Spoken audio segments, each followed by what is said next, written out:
Hello. Enforcement directorate ED നമ്മൾ ദിനംപ്രതി കേൾക്കുന്ന വാക്കാണ്.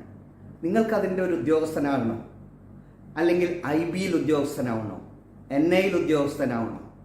അങ്ങനെയെങ്കിൽ നിങ്ങൾ ഡിഗ്രി കഴിഞ്ഞിട്ടുണ്ടെങ്കിൽ ഡിഗ്രിയോ PGയോ, അതും BA, BSc, BTech, MA, MSc, MBA, MCom എന്ത് കഴിഞ്ഞാലും ശരി, ഇപ്പോൾ തന്നെ നിങ്ങൾക്ക് അപേക്ഷിക്കാം.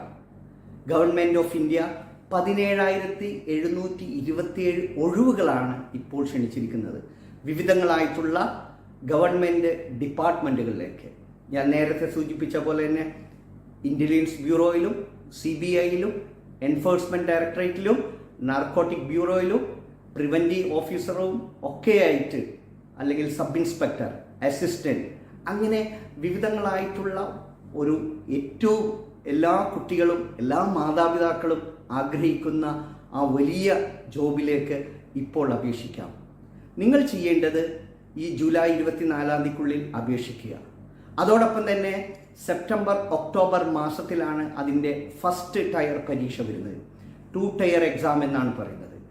സെപ്റ്റംബർ ഒക്ടോബർ മാസത്തിലെ പരീക്ഷ കഴിഞ്ഞാൽ ഡിസംബറിൽ തന്നെ രണ്ടാമത്തെ പരീക്ഷ, അതായത് ആദ്യ പരീക്ഷയിൽ വിജയിച്ച ആളുകൾക്ക് ടയർ 2 പരീക്ഷയിലേക്ക് പോകാം. അങ്ങനെയെങ്കിൽ നിങ്ങൾക്ക് 2025 ആകുമ്പോഴേക്കും ഇന്ത്യയിലെ തന്നെ ഏറ്റവും വലിയ ഉദ്യോഗസ്ഥനായിട്ട് മാറാം. അതെ, നമ്മളൊക്കെ പഠിക്കുന്നത്, വിദ്യാർത്ഥികളോട് ചോദിച്ചു കഴിഞ്ഞാൽ ജോലി വേണം എന്നാണ് പറയുന്നത്.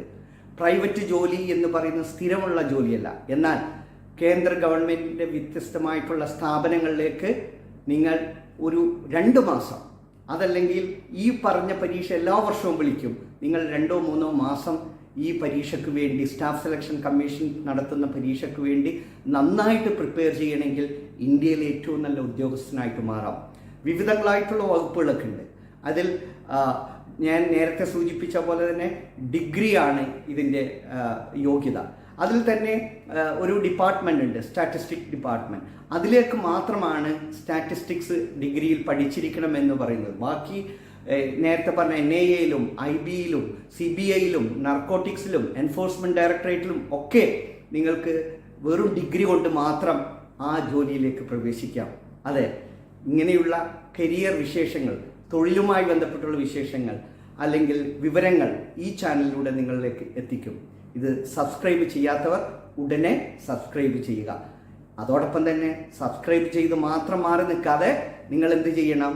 ഫോർവേഡ് ചെയ്യുക.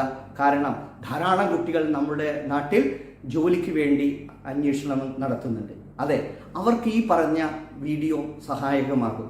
അതോടൊപ്പം തന്നെ സ്റ്റാഫ് സെലക്ഷൻ കമ്മീഷൻ്റെ വെബ്സൈറ്റിൽ കയറിയിട്ട് ഉടനെ തന്നെ അപേക്ഷിക്കുക. യെസ്, അടുത്ത പുതിയ വിവരങ്ങളും അത് കരിയറുമായി ബന്ധപ്പെട്ടുള്ള വിശേഷങ്ങളുമായി നിങ്ങളുടെ മുന്നിലേക്ക് എത്തും. ഞാൻ അഡ്വക്കേറ്റ് സുധീർ. Thank you.